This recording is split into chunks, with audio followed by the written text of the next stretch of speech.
Assalamualaikum warahmatullahi wabarakatuh. Perkenalkan, nama saya Muhammad Raza Radiallahu Haq.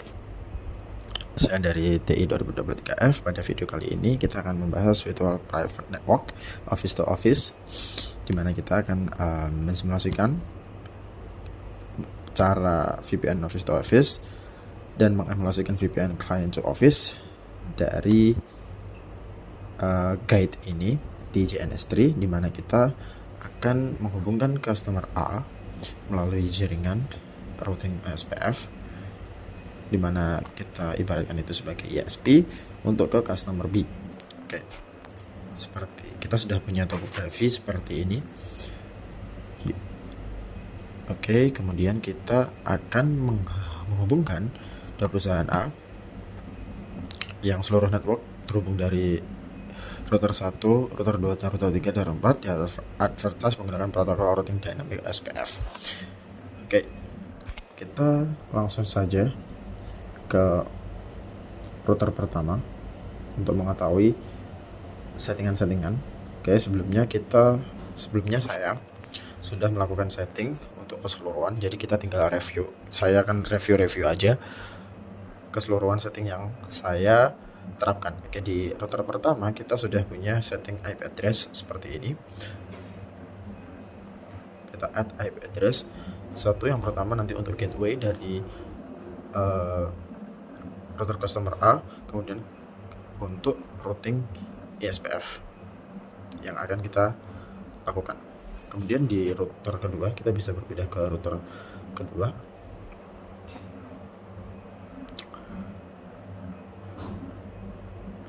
Kita bisa langsung menambahkan juga IP address yang sama. Untuk nanti kita akan melakukan routing melalui OSPF, kita akan gunakan di routing OSPF. Kemudian kita bisa langsung juga ke router yang ketiga. Kita tambahkan beberapa IP, semua jadi ada 3 IP. Oke, kita sudah tambahkan di masing-masing interface. Untuk 222 ini network 222.2.2.0 ini nanti untuk gateway dari customer B. Oke, kita bisa ke router 4 langsung, sudah kita tambahkan. Kemudian kita langsung ke router customer A, bisa melakukan kita review setting di router customer A, di mana kita tambahkan IP untuk ke jaringan ESP dan juga untuk jaringan lokal di router customer A. Kita lakukan setting, kita bisa langsung ke router customer B. Oke, kita juga melakukan hal yang sama, yaitu melakukan setting untuk routing ke jaringan ESP dan juga jaringan lokal si customer B ini tadi. Kemudian kita bisa langsung setting routing SPF network di router ESP jaringan yang akan kita gunakan untuk mensimulasikan ESP jaringan itu tadi. Di router 1 sampai router 4 saya review untuk settingan di routing SPF network 1, router 1, semua menggunakan backbone kurang lebih bersama di semua router. Ke router 2 juga saya akan melakukan review settingan routing SPF, sudah sesuai dengan yang di guide. Kemudian kita bisa langsung ke router yang ketiga. Di router yang ketiga juga kurang lebih sama, backbone, semuanya backbone. Di router yang ketiga ini nanti untuk 222.2.0 ini tadi untuk gateway dari customer B, dan 111 itu tadi untuk gateway dari customer A. Di router 4 kita bisa review juga. Oke, kurang lebih sama. Kemudian kita atur routing untuk gateway di router customer A dan juga router customer B. Kemudian di PCA 1, PCA 2 untuk PC lokal customer A, kemudian PCB 1 dan PCB 2 di router customer B, yang mana nanti akan kita lakukan pengujian untuk menyambungkan VPN client to office ini tadi, office to office tadi.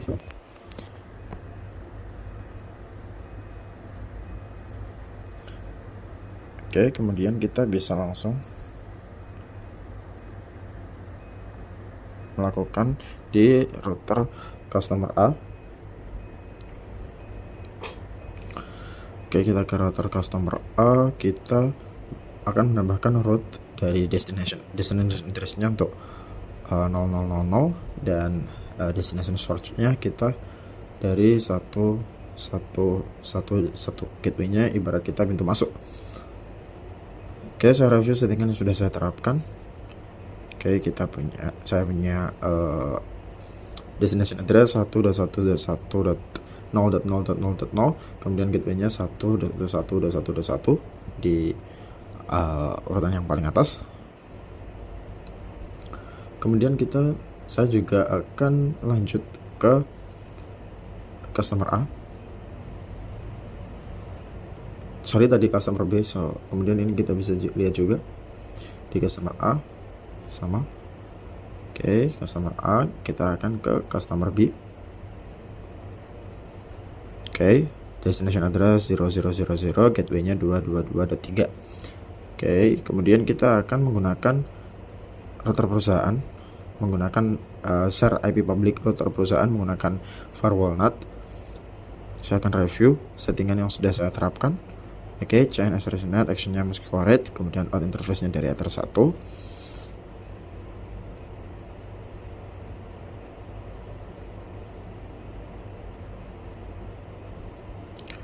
Terus selanjutnya kita bisa ke customer A juga, kita tambahkan firewall yang sama.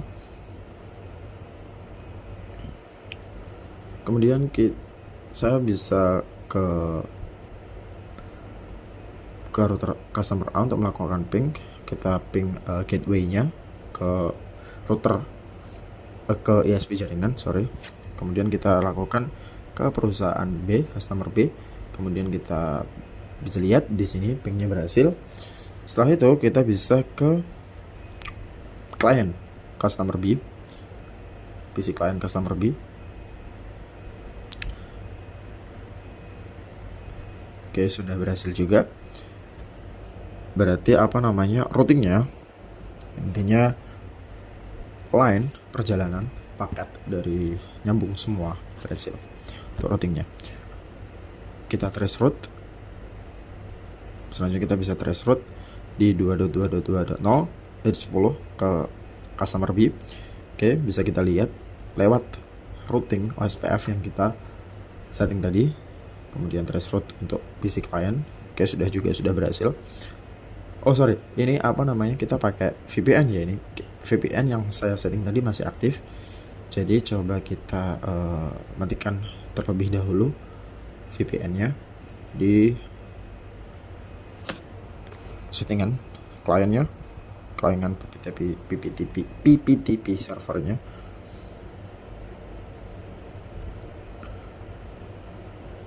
Oke, kita ke Winbox, kita connect ke router customer B untuk mematikan PPTP client. Soalnya tadi VPN yang PPTP sudah saya setting, lupa saya matikan untuk keperluan review. Jadi coba kita matikan dulu ke PPTP. Ini di Windows. Ini berarti nyambung ke customer A. Oke.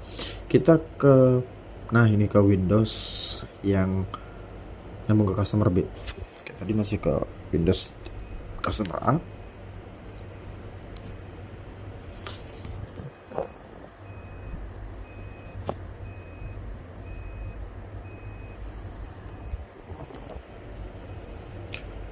Oke, kita tunggu untuk menyala.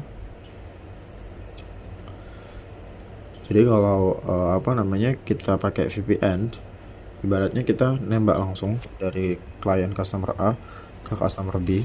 Jadi trace route-nya bakalan lewat VPN, jadi kita nggak kelihatan apakah dia berhasil lewat jaringan, tapi seharusnya sudah berhasil karena memang kita bisa lewat. Tapi untuk melihat yang jelas ini tadi dari mana, lewat mana kemana, dari mana ke mana, kita bisa melakukan review dengan mematikan PPTP client tadi. Oke, kita login dulu ke router customer B. kita bisa ke PPP, kemudian ini klien, kita ke disable dulu. Oke, kita bisa lihat langsung kembali ke router customer B. Kita lakukan traceroute ke PC client si customer A. Ke router customer A. Kita akan lakukan ping traceroute ke klien customer B. Oke, kita cek dulu apakah PPTP-nya masih uptime. Kalau masih uptime berarti dia masih ada koneksi, masih request connection dial out dari si customer B. Oke, ini udah mati ya, udah nggak ada, berarti sudah mati. Kita bisa langsung ke traceroute ke customer.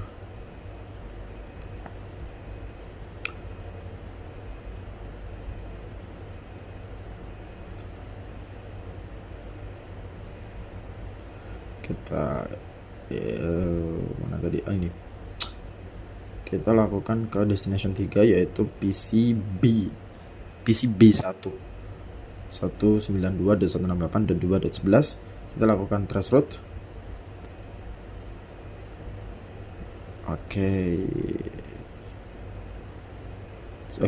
Tool traceroute yang benar. Oke, kita sudah bisa. Kemudian kita traceroute ke router customer B, sudah bisa juga. Oke, kemudian kita traceroute ke PC client si router customer B, PCB 1.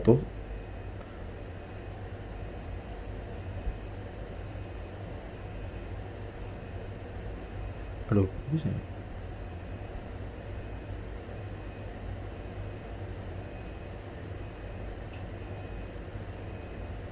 Oke, nggak bisa ya, berarti kita belum, karena kita belum melakukan penambahan di VPN itu tadi, jadi dia nggak nemu.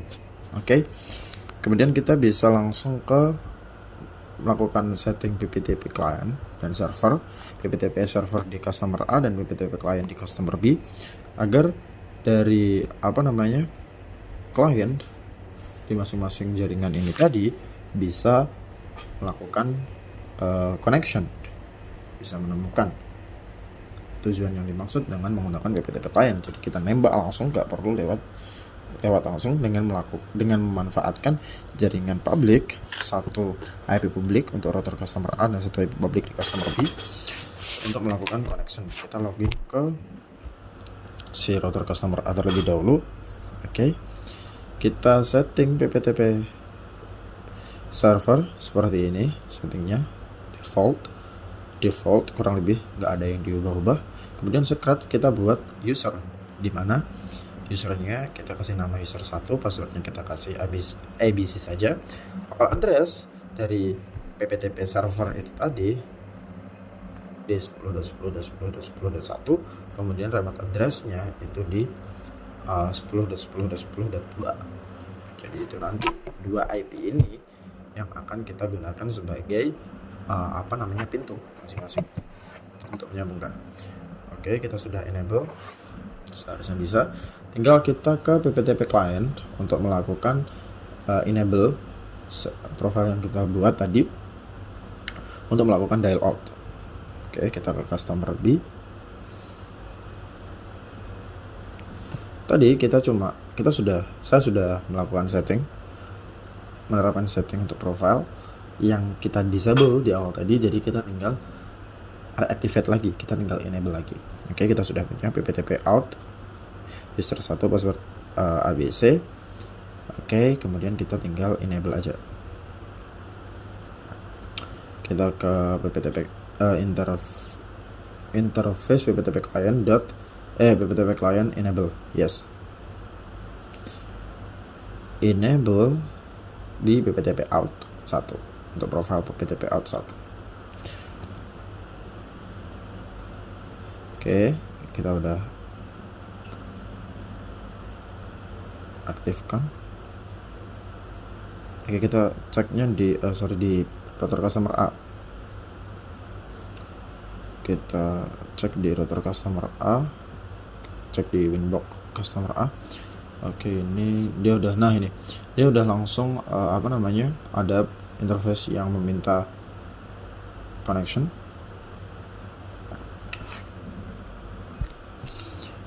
Oke, ini running ya. Kemudian kita statusnya uptime 42 detik baru aja. Caller ID 2.2.2.10 benar dari si kita IP yang dari router 2 itu tadi yang sudah kita kasih. Oke.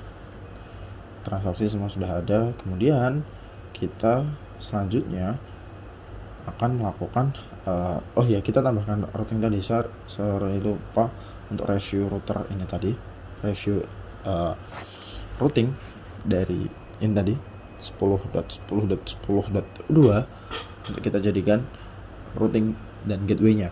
Oke, di sini kita sudah ada. Oke, ini gateway-nya 10.10.10.2 dan destination address-nya ini. Oke. Ini dari customer A. Kemudian di customer B berarti nanti dari ke 10.10.10.1 yang mana itu tadi local address dari router customer A. Destination address-nya kita 192.168.1.1. Oke, kita udah punya dua-duanya.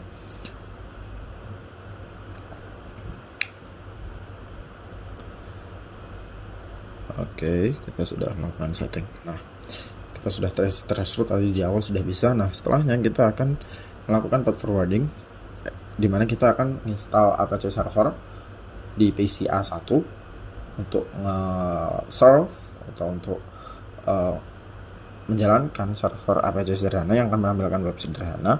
Kemudian kita akan view dari PC 2, dari PC B2 di customer B. Jadi dari customer A ke customer B kita akan lihat lewat VPN itu tadi. Nah, kemudian kita service Apache 2 start untuk nge-start Apache server. Oke, kita bisa ke HTTP localhost untuk melihat ini web sederhana kita, default web page dari Apache 2. Di PC A1 kita sudah bisa. Kemudian kita ke PC B2. Oke, kita bisa lihat ini HTTP. Kita masukkan IP PC A1.1.11. Oke, sudah berjalan dengan lancar, berarti VPN berhasil. Untuk selanjutnya kita akan melakukan matikan VPN. Saya melakukan penonaktifan VPN. Kemudian kita akan akses apakah bisa. Soalnya tadi di ping kita akan nggak bisa menghubungin dari PC A1 ke PC B1, nggak bisa mengenali. Nah, apakah ini nanti kalau kita nantikan tetap nggak mengenali? Seharusnya kita nggak mengenali ya PC A1. Oke, kita sudah nggak ada PPP interface, PPP client sudah kita nantikan. Kemudian di PPP interface di PC di router customer A kita juga udah nggak ada. Oke. Kita coba lihat di PC A1 HTTP localhost dia masih berjalan dengan normal karena belum kita matikan. Nah, di PC B1 kita coba cek ke HTTP IP PC1 belum muncul. Oke, ini ada masalah di cache kayaknya ya. Soalnya jadi kayaknya dia menyimpan cache dari web yang udah kita buka. Kita coba untuk ping dulu. Nah, dia udah nggak bisa. Berarti ini kita coba hapus data yang tersimpan, cache dan data. Oke, kita clear cache semuanya aja. Oke, kita coba langsung HTTP 192.168.1.1. Unable to connect ya. Oke, sudah bisa. Oke, selanjutnya kita akan melakukan perubahan port web.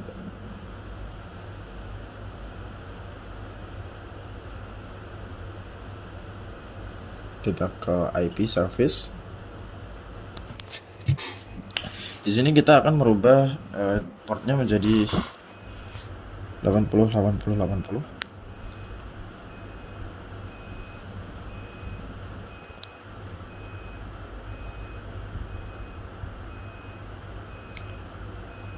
Kemudian kita akan tambahkan juga IP firewall NAT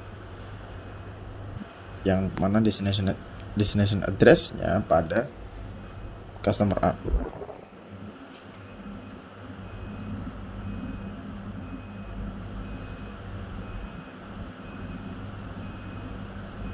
Destination address-nya ke ini, kemudian destination port-nya 80.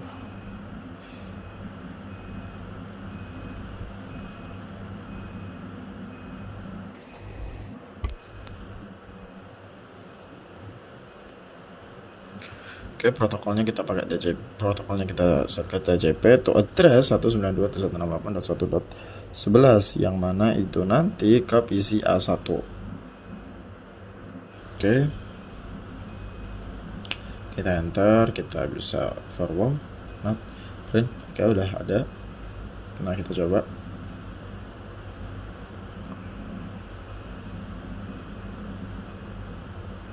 Kita coba ke PC B1 untuk mengakses web dari PC A1 setelah kita tambahkan firewall NAT.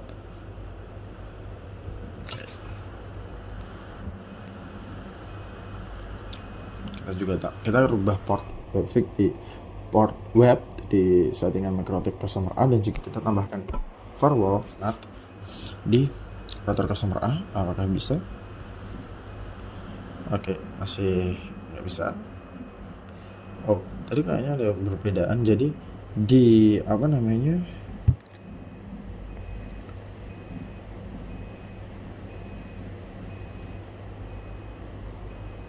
Oke, nggak bisa ya. Kayaknya ada perbedaan. Tadi kita setting di firewall NAT-nya itu portnya tuh 80, tapi di MikroTik-nya kita di 80. Kita coba lihat ke sini, kita coba. Bentar. Oke, masih nggak bisa ya. Kita coba ke MikroTik-nya, MikroTik router customer A inbox. Kita coba ganti ke 80. Kita apply. Kita coba lagi di PCB 2. PCB 1 maksudnya, sorry. Oke, masih nggak bisa ya. Jadi itu aja game yang dapat saya sampaikan. Kurang lebihnya mohon maaf. Assalamualaikum warahmatullahi wabarakatuh.